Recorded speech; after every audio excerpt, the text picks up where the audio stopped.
நல்லவனா வாழ்றதுக்கு கூட அல்லாஹ்வுடைய கருணை தேவை. அல்லாஹ்வுடைய கருணை இல்லாம நல்லவனா கூட வாழ முடியாது. இறைவனுடைய உதவி இல்லாம எப்படி நல்லவனாக வாழ முடியும்? என் உணர்ச்சிகளை படைத்தவன் இறைவன், என் உணர்ச்சிகளை ஆட்டுவிப்பவன் இறைவன், என் உணர்ச்சிகளை நல்ல வழியில் கொண்டு செலுத்துபவன் இறைவன், என் உணர்ச்சிகளை சைத்தானிய வழியின் பக்கம் செல்ல விடாமல் பெரிய அளவுக்கு தடுத்து நிறுத்தக்கூடியவன் என் இறைவன். அப்படி இருக்கையில் என்னை படைத்தவனிடத்தில் நான் அந்த உதவியை கேட்காமல் எப்படி இருக்க முடியும்? சகோதரர்களே, சகோதரிகளே, அதனால்தான் அல்லாஹ்விடத்திலே பல நபிமார்கள், இறைவா என்னை நேரான பாதையில் கொண்டு செலுத்துவாயாக, நபின்ற அகங்காரத்தோடு அவங்க இருந்திருக்கலாம்ல. நபி தவறு செய்ய மாட்டாருன்றதுக்காகத்தானே என்ன படைச்சிருக்கிறான், என்ன தேர்ந்தெடுத்திருக்கிறான். நான் மனப்பக்குவம் பிறப்பைத்தானே என்ன நபியாகவே அல்லாஹ் தேர்ந்தெடுத்திருக்கிறான். அவன்கிட்ட ஏன் நான் இதை கேட்கணும்? நான் நேர்வழியில் தானே இருக்கிறேன்ற இருமாப்பில் இருக்கலாமா இல்லையா? பெருமையில் இருக்கலாமா இல்லையா? ஆனால் அந்த மக்கள் எந்த நேரத்திலும் கன நேரம் வேணும், ஒரு செகண்ட் கூட அல்லாஹ்வுடைய மாற்றமான வழியில் நம்முடைய மனமோ நம்முடைய உடம்போ சென்றுவிடக் கூடாது என்பதில் பெரிய அளவுக்கு அல்லாஹ்விடத்திலேயே பாதுகாப்பு தேடினர். தாயுள்ளம் கொண்ட அந்த இறைவனும் அந்த மக்களை எல்லா காலமும் பாதுகாத்தார். சைப்ரஸ், இது சிரியாவின் மேற்கே அமைந்திருந்த ஒரு அழகிய தீவு. முஸ்லிம்களை அழிக்க நாள் குறித்து கொண்டிருந்தனர். இந்த தீவின் மீது படையெடுத்து அங்கேயும் ரோமர்களை வெற்றி கொள்ள வேண்டும் என்ற எண்ணம் ஹஸ்ரத் முஆவியா ரலியல்லாஹு அவர்களுக்கு இருந்தது. ஆயினும் உமர் ரலியல்லாஹு அவர்கள் அதற்குள் ஷஹாதா வீரமரணம் அடைந்து விட்டார்கள். உஸ்மான் ரலியல்லாஹு அவர்களிடம் முஆவியா ரலியல்லாஹு அவர்கள் இந்த கருத்தை தெரிவித்த போது உஸ்மான் ரலியல்லாஹு அவர்கள் அதற்கு ஒப்புதல் தந்தார். இதற்கு முன்னர் நடந்த போர்கள் அனைத்துமே நிலங்களிலும் பாலைவனங்களிலும் நடைபெற்றது. ஆனால் முற்றிலும் வேறுபட்டு கடல் மார்க்கமாக நடைபெறும் போர்.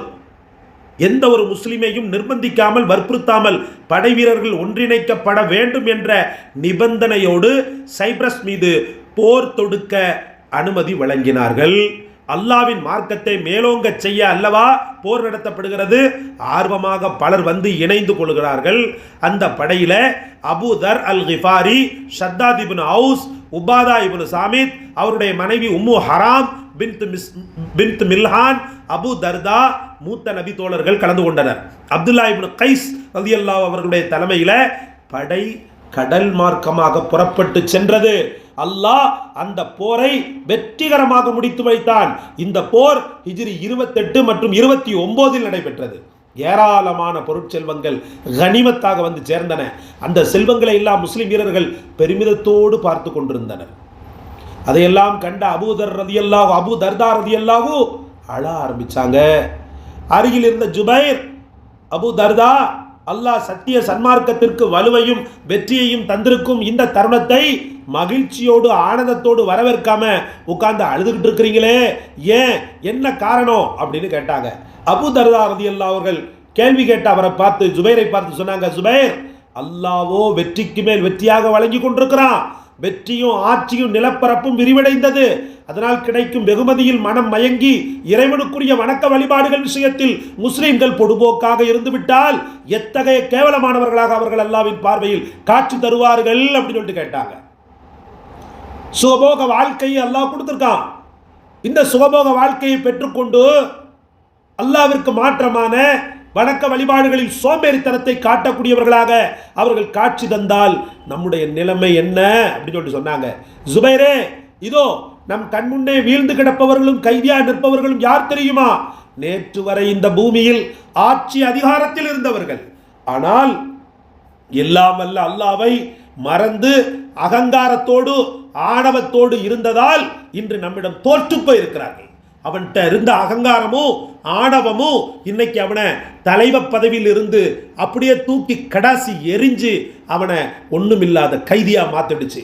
இதே போன்ற ஒரு மனோநிலை இந்த பொருட்செல்வங்களையும் வெகுமதிகளையும் கண்டு பிரமித்து நிற்கின்ற முஸ்லிம்களுக்கு ஏற்படுமானால் இன்றைய இந்த வெற்றி நாளை என்னவாகும்? இவர்களுக்கு ஏற்பட்ட கதி நாளை நமக்கும் ஏற்படாது என்பதற்கு என்ன உத்தரவாதம், என்ன நிச்சயம் என்று நினைத்துதான் நான் அழுகிறேன் என்றார்கள் அபூ தர்தா. பாத்தீங்களா? வெற்றி வாகை சூடி தாம்பீகம் எனக்கு தரப்பட்டாலும் பெரிய அளவுக்கு பொருட்செல்வத்தில் நான் பாண்டித்துவம் பெற்றவனாக பணக்காரனாக திகழ்ந்தாலும், மாணவிகளே படித்து கொண்டிருக்கிறீர்கள், உங்களுடைய உஸ்தாத்மார்களிடத்திலே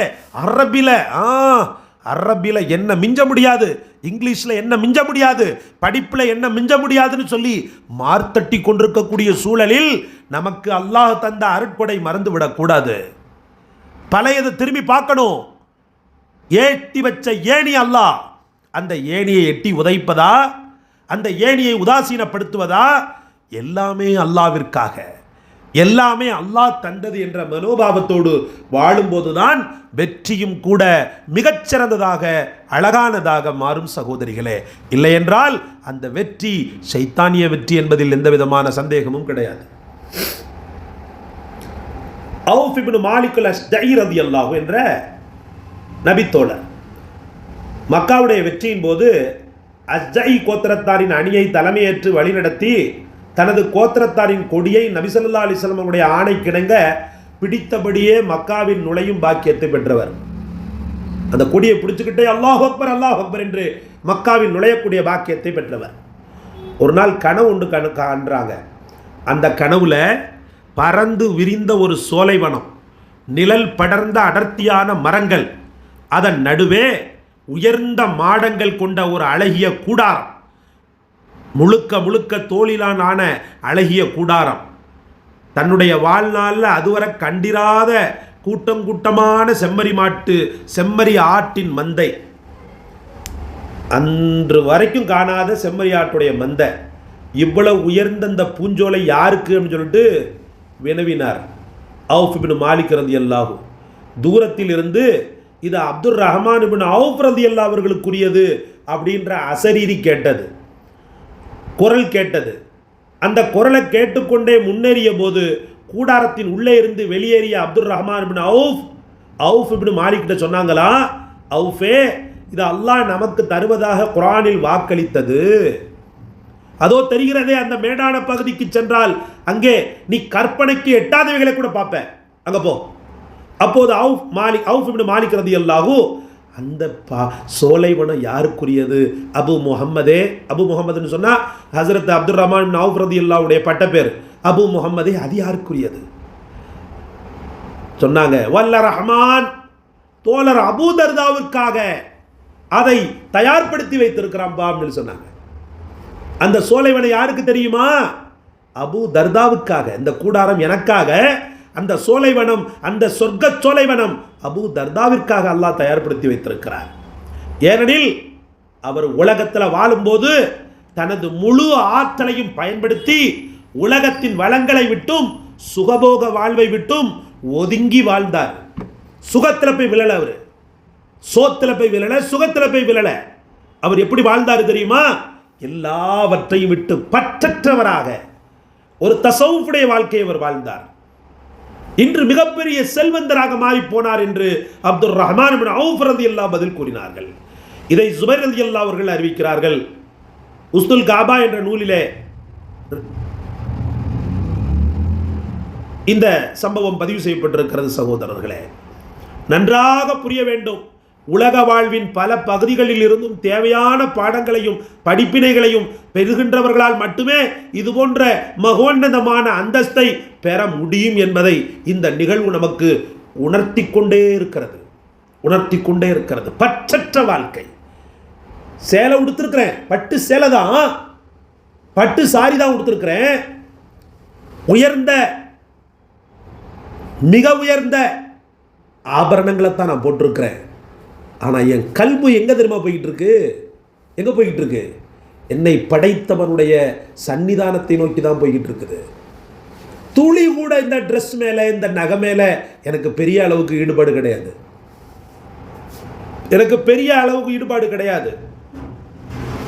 அன்பிற்குரிய அல்லாஹ்வின் பெருமக்களே, பூகம்பம், நிலநடுக்கம், சுனாமி போன்ற பேரிடர்கள் ஏன் ஏற்படுகிறது? அறிவியல் புவியியல் ஆய்வாளர்களும் விஞ்ஞானிகளும் அவ்வப்போது புதிய புதிய ஆய்வுகளையும் தகவல்களையும் இந்த சமூகத்திற்கு தந்து கொண்டே இருக்கின்றார்கள். பூமி பந்து ஒரு முட்டை ஒப்பாக இருக்கிறது.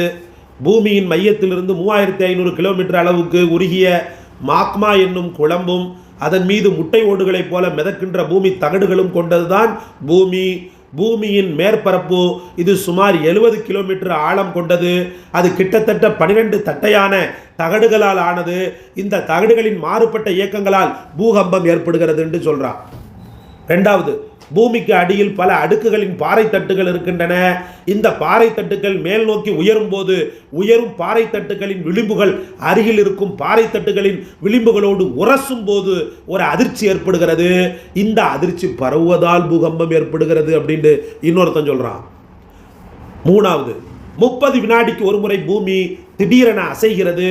ஒவ்வொரு ஆண்டும் சுமார் பூமி 5 லட்சம் நடுக்கங்களை ஏற்படுத்துவதாக நிலநடுக்கத்தை கண்டறிய பயன்படுத்தப்படும் நிலநடுக்க மானிகள் கருவி பதிவு செய்திருக்கின்றன. என்னெல்லாமோ கண்டுபிடிக்கிறாங்க.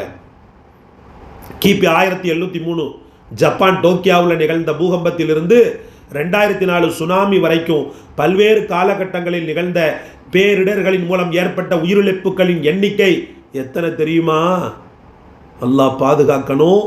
22,27,118 தற்போதைய நேபாள உயிரிழப்புகளின் எண்ணிக்கை 8,000 சேர்த்தா 22,35,118. இந்த நேபாள பூகம்பம்லாம் சேர்த்து இப்ப நடந்த வயநாடு அல்லாஹ் பாதுகாக்கணும் தாண்டி போய்கிட்டே இருக்கு. உங்க கண்ணுக்கு 300 400 காட்டுறான். ஆனா இன்னும் பல பிணங்களை கண்டுபிடிக்க முடியவில்லை. பல பேர் மாயம் சகோதரிகளே, பல பேர் மாயம். எத்தனை கொடூரங்கள் நடக்கிறது தெரியுமா? மாட மாளிகை கோட கோபுரம். வயநாடுன்றது ஒரு டூரிங் ஸ்பாட், அற்புதமான பூமி. நான் அதனால தான் ஜும்மால கூட சொன்னேன், ஒரு காலத்தில் வயநாடுன்னு சொன்னாலே உள்ளமெல்லாம் பூரிருக்கும். நானும் 1-2 தடவை போயிருக்கிறேன்.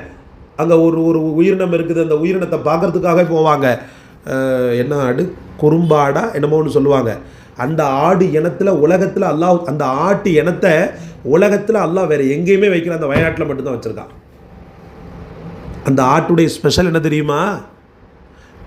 தரையில் ஓடுது பாருங்க ஆடு, அதே போல் இது மலையில் ஓடும்.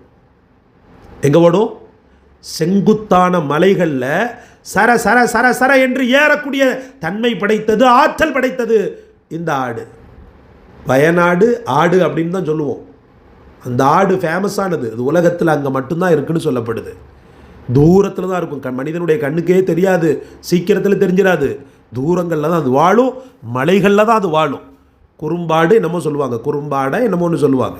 அது ஒரு வகையான ஆடு. இப்படி சொர்க்க பூமியாக கடவுளின் தேசம் என்று காட்சிப்படுத்தப்பட்ட அந்த வயநாடு இப்போ நீங்கள் காட்சி பொருளாக பாருங்களேன். அந்த கடவுளின் தேசத்தை இப்போ கொஞ்சம் பாருங்களேன். ஒரு அழகான சுற்றுலா ஸ்தலத்தை இப்போ பாருங்களேன். வயநாடு இப்போ பயநாடாக காட்சியளித்துக் கொண்டிருக்கிறது. மனிதன் வாழ தகுதி இல்லையோ என்று எண்ணக்கூடிய அளவுக்கு நாளொரு மேனி பொழுதொரு வண்ணம் அங்கே நடக்கக்கூடிய நிலச்சரிவுகளும் மண் புதைகளும் புதைகுழி மணல்களும் பயமுறுத்தி கொண்டிருக்கின்றன. இப்போது நடந்த பேரிழப்பு என்ன மனிதனுடைய எண்ணங்களா? சுற்றுலா ஸ்தலம் கோடிக்கணக்கா, ஆயிரக்கணக்கா, லட்சக்கணக்கா பணம் கிடைக்கும். பெரிய பெரிய ஹோட்டலை கட்டி வைக்கிறவன், பெரிய பெரிய அது என்னது காட்டேஜா என்னமோ சொல்லுவாங்களே, ரெசார்ட்டு, காட்டேஜ் ரெசார்ட்டு கட்டி வச்சவன் எல்லாம் பூமிக்குள்ள, எல்லாமே பூமிக்குள்ள. எத்தனை குழந்தைகள் புதையுண்டு போன தெரியுமா? எத்தனை இளைஞர்கள் புதையுண்டு போயினர் தெரியுமா? எத்தனை பெண்கள் புதையுண்டு போயினர் தெரியுமா? உயிரினங்கள், காட்டில் வசிக்கின்ற பாவமற்ற உயிரினங்கள், அற்ப ஜீவன்கள் புதையுண்டு போயிருக்கின்றன தெரியுமா? சகோதரர்களே, சகோதரிகளே, அல்லாஹ் பாதுகாக்க வேண்டும். ஒரு நாய் கடந்து கத்துகிறது. அந்த காணொளி நீங்கள் கண்டிருக்கலாம்.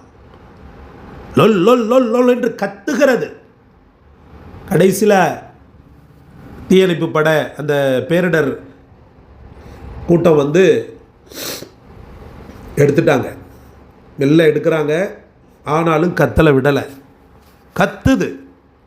இந்த கோரமான சம்பவத்தில் தாய்மை எந்த அளவுக்கு மகத்துவமானதுன்றதுக்காக சொல்ல வர்றேன்.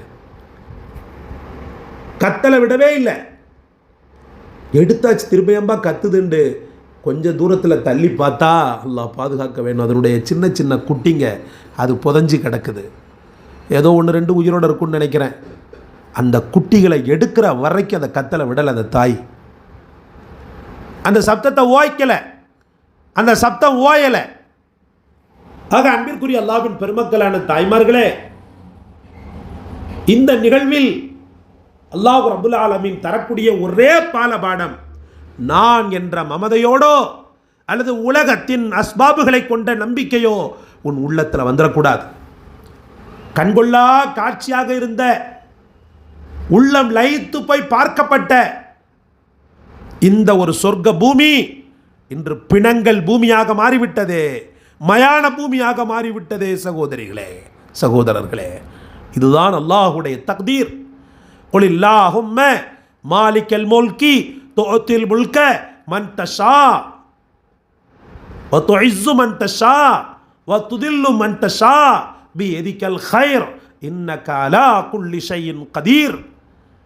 அல்லாஹ் ரப்புல் இஸ்ஸத் எப்படிப்பட்டவன் என்றால், நாடினால் இஸ்ஸத்தை கொடுப்பான், நாடினால் இஸ்ஸத்தை பிடுங்குவான், நாடினால் ஒருவனுக்கு அரசாட்சியை தருவான், நாடினால் ஒருவனுடைய அரசாட்சியை பிடுங்கி அவனை ஒண்ணுமில்லாமல் ஆண்டியாக மாற்றுவான், நாடினால் வாழ வைப்பான், நாடினால் வாழ்க்கையை எடுப்பான்.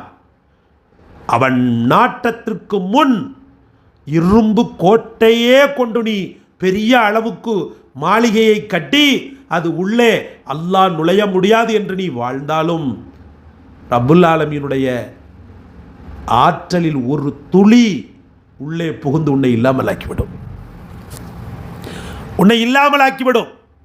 அந்த தயாளனின் தயவு இல்லாமல் நம் வாழ்க்கையில் கன நேரமும் செல்ல முடியாது. அதனால் அந்த தயாளனை நினையுங்கள், அவனை பிரார்த்தியுங்கள். எல்லா நேரமும் ஐங்கால தொழுகையில் அல்லாஹ்விடத்தில் கேட்டுக்கொண்டே இருங்கள். இறைவா, உணர்வுகளை படைத்த இறைவா, வாழ்க்கையை படைத்த இறைவா, எங்களுக்கு நீ உன் சந்தோஷத்தை பெற்றுத்தரக்கூடிய காரியங்களை மட்டும் செய்யவை. உன் கோபத்தை, உன் சாபத்தை, உன்னுடைய அழிவை, உன்னுடைய ஆக்ரோஷத்தை பெற்றுத்தரக்கூடிய காரியங்களை எங்களை வைத்து செய்ய வைத்து விடாதே இறைவா என்று அல்லாஹ்விடத்தில் கேளுங்கள். அந்த ரப்புல் ஆலமீன் நிச்சயமாக நமக்கு வழி கொடுக்கக்கூடும், நேர்வழி காட்டக்கூடும். அந்த ரப்பை தவிர வேறு யாரும் இந்த உலகத்தில் நிலையானவன் கிடையாது, அழிந்து போகக்கூடியவர்கள் தான். அல்லாஹ் சொல்வான், மகத்துவமிக்க கண்ணியத்தை உடைய உன் ரப்பின் முகத்தை தவிர குல்லு ஃபான், எல்லாமே அழிஞ்சு போயிடும், எல்லாமே அழிஞ்சு போயிடும், எல்லாமே அழிஞ்சு போயிடும். குல்லுமன் அலைஹா ஃபான், எல்லாமே அழிந்து போய்விடும். வயபகா வஜ்ஹு ரப்பிக துல் ஜலாலி வல் இக்ராம், உன் ரப்பின் கண்ணியம் பொருந்திய உன்னுடைய ரப்பின் திருமுகம் மட்டுமே எஞ்சியிருக்கும் அல்லாஹ் சொல்கிறான். ஆகவே இறைவனை பயந்து வாழ்வோம், நம்முடைய அமல்களை சீராக்குவோம், நஃபிலான தொழுகைகளில் தீட்சண்யத்தோடு இருப்போம். தஹஜத்திலிருந்து, இஷ்ராக்கிலிருந்து, லுஹாவிலிருந்து இன்னவர வணக்க வழிபாடுகளின் மூலமாக என் இறைவனின் சந்தோஷத்தை பெற்றுக்கொண்டே இருப்போம். என் வாழ்க்கை முழுக்க சந்தோஷத்தை தவிர வேறு எதுவுமே தரமாட்டான். அவனை கோபப்படுத்திக்கிட்டு இருந்தோன்னா நம்ம வாழ்க்கை முழுக்க நம்ம கஷ்டப்பட்டுக்கிட்டே தான் இருக்கணும். முஞ்ச முடியாது, நம்மளால் தப்பிக்க முடியாது. சகோதரிகளே, உங்கள் பெற்றோர்களை நீங்கள் சந்தோஷப்படுத்த போய் தான் உங்களுக்கு நல்ல வாழ்க்கையை அவங்க அமைச்சு கொடுத்தாங்க. உங்கள் கணவனை நீங்கள் சந்தோஷப்படுத்த போய் தான் உங்களுக்கு நீங்கள் கேட்டதெல்லாம் வாங்கி கொடுத்துக்கிட்டு இருக்கிறாரு, உங்களுக்கு நல்ல குழந்தைகளை கொடுத்தாரு. உங்கள் பிள்ளைகளை நீங்கள் சந்தோஷப்படுத்தும் போது தான் அந்த பிள்ளைகள் உங்களுக்கு நல்ல ஒரு ஃபியூச்சரை ஏற்படுத்தி கொடுக்கும். இது வாழ்க்கையினுடைய யதார்த்தம். ஆனால் இது எல்லாவற்றையும் விட உங்களை படைத்தவனை சந்தோஷப்படுத்திக்கிட்டே இருந்தீங்கன்னு வச்சுக்கிறோங்க, இது அனைத்துமே சீராயிடும். வாழ்க்கையினுடைய அனைத்து அலுவல்களும் சீராய்விடும். வாழ்க்கையினுடைய அனைத்து அன்றாட அமலியத், அன்றாட உபூதியத், அன்றாட அமல்கள் சீர்பட்டுவிடும், சந்தோஷம் அடைந்து விடும். சகோதரிகளே, அல்லாஹ் உங்களுக்கும் எனக்கும் தௌஃபீக் செய்வானாக. வாஹிரு தாவானா அனில் அல்ஹம்துலில்லாஹி ரப்பில் ஆலமீன். அஸ்ஸலாமு அலைக்கும் வரஹ்மத்துல்லாஹி வபரகாத்துஹு.